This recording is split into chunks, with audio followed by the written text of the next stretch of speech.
Welcome YouTubers. Today I'm going to be teaching you the parts of Haunted Cathouse that I haven't taught you previously. Obviously, that would be pretty pointless if I just went through all the old stuff. What I am going to be teaching you today is the guitar solo and the outro. And in fact, there's actually a really buried in the mix little guitar solo in there that I managed to dig out. I think it's probably 99% accurate. I'm pretty confident about it, but I thought that'd be cool to learn as well. It's something, it's there. It's in there. You'll hear it and you'll go, oh, well, that's cool.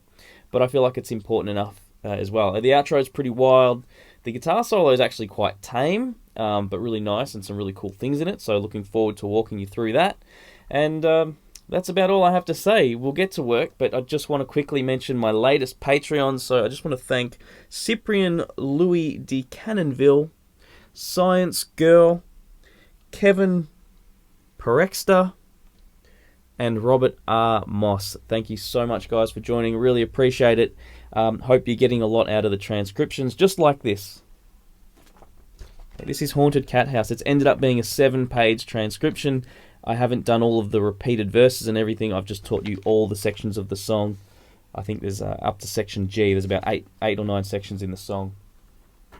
Someone will probably correct me on that because the letters of the alphabet correspond with numbers, etc. But anyway, okay, so let's get to work. I'm going to bring the camera in. I'm going to do something different today. Instead of having the camera out and editing in and out, I'm just going to bring the camera in. You'll see less of my face, so hopefully you won't miss me too much by the end of the lesson. In fact, I think it's going to work out better for everyone. Let's get into it. Okay, so if you've learnt the other tutorials that I've done, you will have already learnt the main intro or instrumental riff that leads into the guitar solo. And it finishes with this little walk-in. We'll call it a walk-in. Okay, just like it did in the intro going into the verse, only this time this is where the guitar solo begins. If you have this at home, if you have the transcription, it will be marked as section F solo. So from here,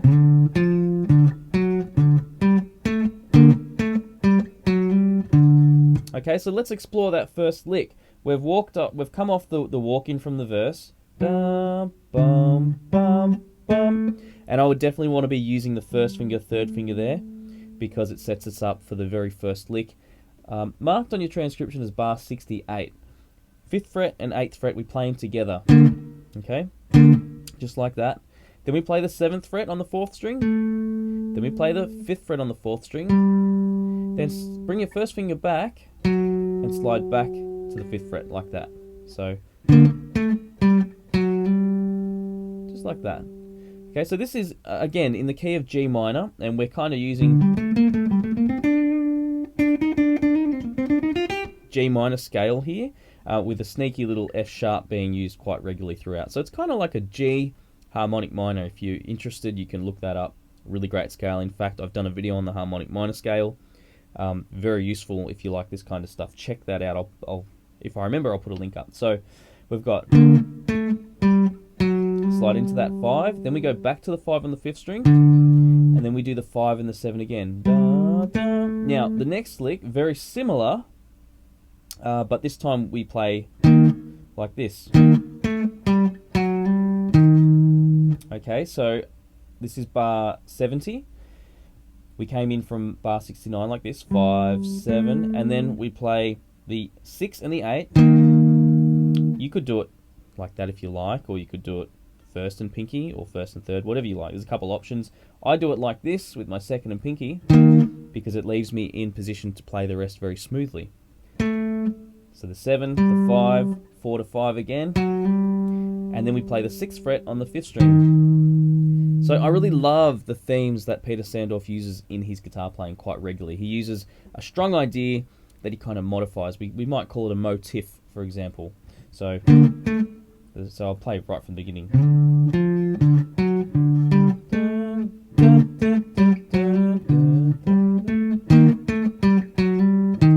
And you can sing that. It's really catchy, and that's a good thing. So from there, the end of that bar in 71, we do that little hammer from 3 to 5. That's surely familiar to your ears. Then we leave a beat free in bar 72, and we play this. Bar 73, bar 74, Okay, so what's happening from bar 72? 3, 5, 3. Hammer 3 to 5 on the third string and pull off. Okay, so I should have said hammer and pull off from the 5, so 3 to the 5 I should say. 3 to 5 on the 4th, play the 3rd fret on the 4th, and then we play this D-type chord just like this. So I've got the 5th fret there, 7th fret there. I'm barring so I can get the 5th fret on the 3rd string. Okay, if you need a little support, I sometimes use that 2nd finger for a bit of extra crush. Actually, no, I don't really need to. I don't know why I did that. Maybe just a little bit of moral support there. Then add your pinky to the 7th fret on the 3rd string, and then pick the 3rd string, and then pick the 4th string. You'll already be holding the 7 on the 4th string. Bring the pinky to the 7th on the 2nd string. Now you've opened up the 3rd string to where we're fretting at the 5th there. So you just need to pick the 3rd string and the 4th string after that. Okay, so pick it down on the 3rd, bring it over to the 2nd, and just pick across 3rd and 4th. Okay.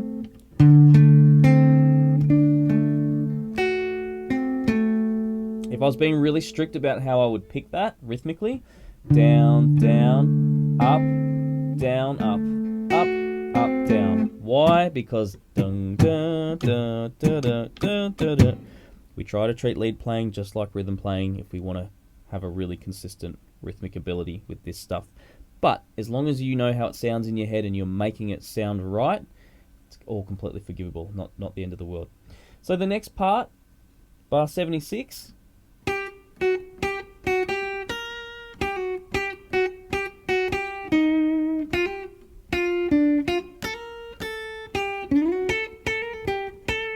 Well, I really just continued on to the rest of the solo. So at least this next 2 bars here, after we do 8, 7, 8, 7, 8, 6. Okay, really not too difficult. 8, 7, 8, 7, 8, 6. And that rhythm. Bum, bum, bum, bum, bum, bum. Okay, don't do anything silly like using your 1st finger and 2nd and then hopping to there. Use your 2nd and 3rd. Plan ahead. So much easier, okay? And by doing these things, we develop smarter fingers as well. So I always try and implement these things. You know, yeah, sure, you could do it this way. But play smart now when you're doing things that aren't too difficult, and you'll be able to do faster things later. So 8, 7, 8, 7, 8, 6. And then in bar 77, at the end of it, 8, 7, and we're in 79 now. 8, 7, 8, 7, 8. Same thing, but now we hop to the 3rd string on the 8th fret. Then we have a hammer on for the 6 to 8. And then we go in bar 86, 7. Then leave a bit of a space, 6. Bar 81, we hammer 5 to 6. Sorry, just on the 1st string, that was clumsy. Then we play the 5th fret on the 1st string. Then pinky on the 8th fret. Okay, and then we slide up for the last part. So we slide up to the 11 with the 2nd. 1st finger on the 10. Pick the 10 again and hammer the 11 and come off like that. I didn't mark that as a hammer on pull off on the tab. I meant to. Apologies. Play the 12 on the 3rd string and 10 on the 1st string. And that's the guitar solo. What a great guitar solo. And it just shows you don't have to be super flashy, okay? Not necessary to write something memorable. That's a really cool guitar solo. I'd be very disappointed if this video didn't get a couple of views, because I'm sure there's plenty of people out there that would really like to learn this. So do me a favor, if you are learning this and enjoying it, share it with any of those communities you think that this might be received well. Obviously, rockabilly, psychobilly, particularly that community, definitely. It helps when other people share my stuff, because it shows I'm not the only one who thinks it's worth watching, which I don't necessarily think that. No, or, you know, obviously. Anyway, moving along. So that's the guitar solo. Now we're going to look at the outro. The outro gets pretty crazy. So we get this. We come off the just the regular chorus, which we can pick.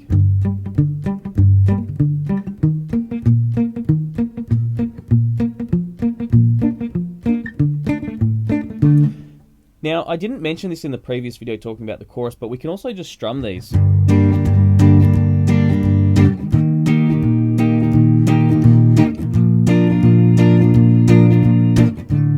sounds quite nice like that as well.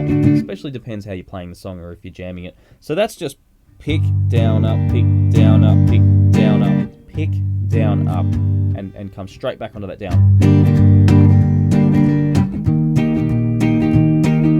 And you can still even do the Johnny Cash thing and alternate.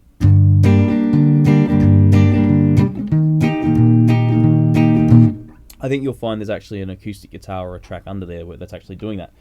But what we're doing today, aside from that tidbit, which I do think is useful, so apologies if it's a tangent, we play the B flat. Only I could turn back time. That's where I would be. So we play that D chord, then we play this one, like that, and then we come up to here. So we come up a full B flat major chord.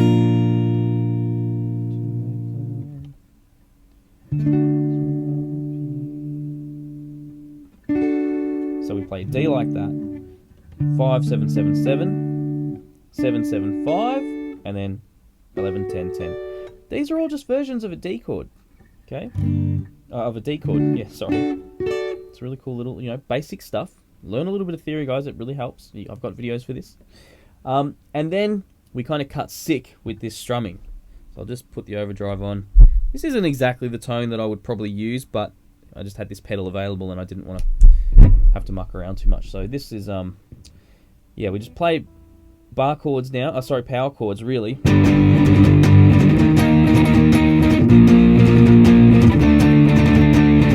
So exactly the same chords that we're using before, we're just strumming the heck out of them. But we don't want to just bash away and hope for the best. I would probably break this down a little bit to get the speed, and I'd probably strum something like down, down, up, down, up, down, up, down, down, up, down, up, down, up, okay?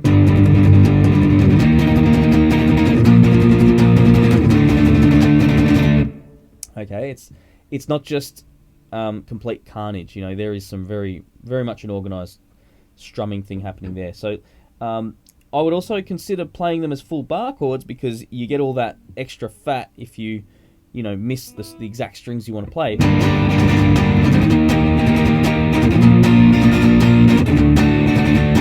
And actually, it's quite. I do hear that in the song anyway. He might actually be doing that with some of the chords. So it just gives you a bit of runoff, and it sounds good.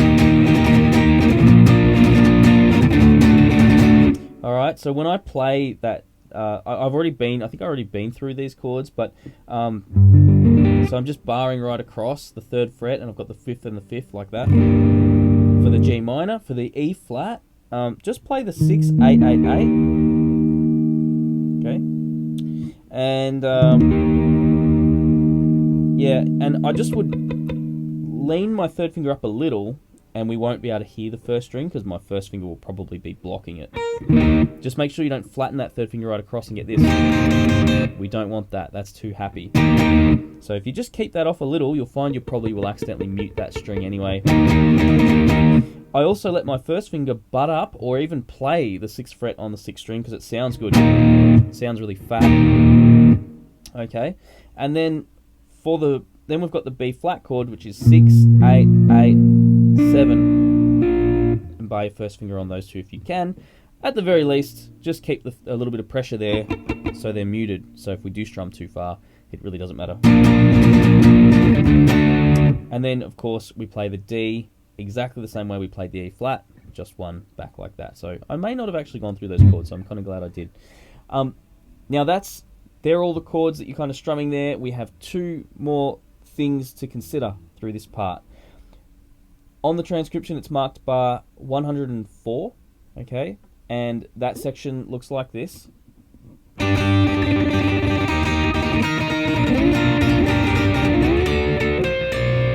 So these are just little tips of the chords that we're using. So we've got top of a G minor. We've got an E flat major. Okay, just like a D major there, E flat major there. But he's just using those 2 notes. He's probably getting that one too, actually, by putting the finger across. And then he's grabbing notes out of that chord just a little higher up. Then we go up to the B flat, and that's a B flat 6 by adding this. So it's like an F chord, but up here. Also just like the B flat I just showed you before. but just the top end. So you guys know I love this simple stuff. It's really, really useful to make your guitar playing interesting. And then same thing with the D, we come up here, but this time we play the flat 7. So let me walk you through that just at a nice slow pace. So again, I keep that same strumming where I go. Alright, I find that to be probably the most consistent thing I'm hearing. It is a little wild, but it's the most consistent thing I'm hearing. So we go, just holding those two. Then we add the second finger to the 4th fret, and we do the same rhythm. Down, down, up, down, up, down, up. But this time add your pinky. Then we go to the B flat. Add the 3rd finger to the 2nd string. And you need to be nice and tall so you don't completely block the 1st string, or you could probably use your pinky. Make sure your thumb's not up like that. You will definitely kill that 1st string. And same deal when we go up to the 10th fret. So, oh, well, actually, he kind of makes this more into a lick. He goes, picks the 2nd string, picks the 1st string upwards, then down on the 2nd. So, yeah, it's a little bit looser there. I think I've just tabbed it, but recently listening to it, I realised you can back off just a little there and give it a bit of breathing space. So then we come back to here, we pretty much do the same thing, but he adds this really cool motif that we saw in the verses as well, this sort of thing.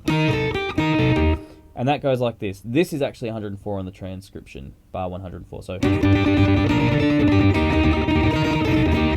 so down, down, up, down, up, down, up. Add the pinky.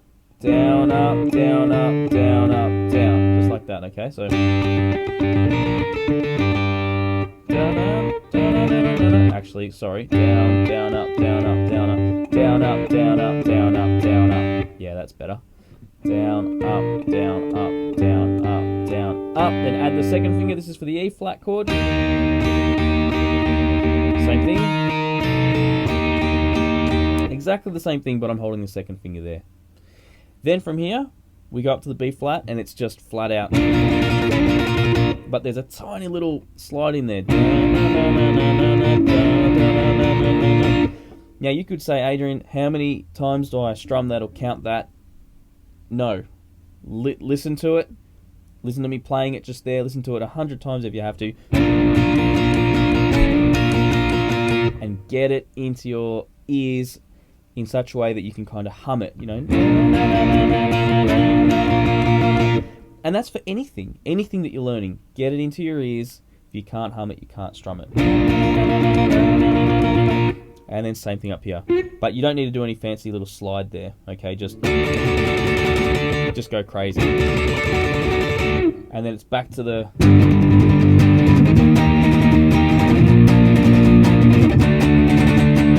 just one time, okay? And then it goes to this really cool little guitar solo that's, again, quite buried in the mix. You'll have to listen closely, get your headphones out. But it goes like this.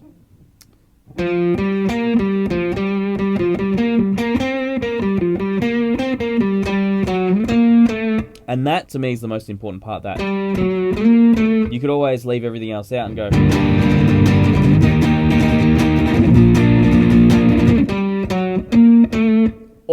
Almost. But check this solo out. This is 120 on the transcription. So we're going 3 on the 4th string, 5 on the 4th string, 3 on the 3rd, 5, 3, 5. There's a crotchet pause. 4, 1, 2, 3, 4, 1, 2. Alright, sorry, I switched to counting the beats there. So we played 5, so the second lick, 5, 3, 5, 3, 5, 3, 5. Then we play the 3, and the last line of it, so 5, 3, 5, 3, 5, 3, 5, 5, 4, 8, 7. Okay, that's the whole solo. It's fast though.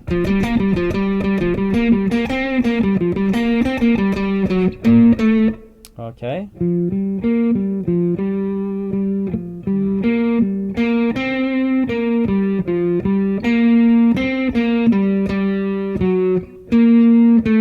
Make sure when you practice these, don't over pick or squeeze too hard.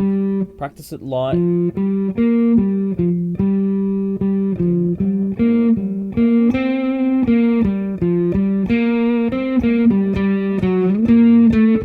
on, get it in your ears, listen to it a lot. The last time I played it just then at a nice steady pace. Learn it that way, speed it up later. From here, he just goes 1, 2, 3, 4, 1, 2, 3, 4. So we're just hitting the power chords that we're already familiar with. Dun, dun, dun, dun, dun. Of course, there is all this. I don't know what he's doing there. You can. Your guess is as good as mine. So go have fun with that if you like, or just play these fat mean chords. I love this bit. And then we get the last time.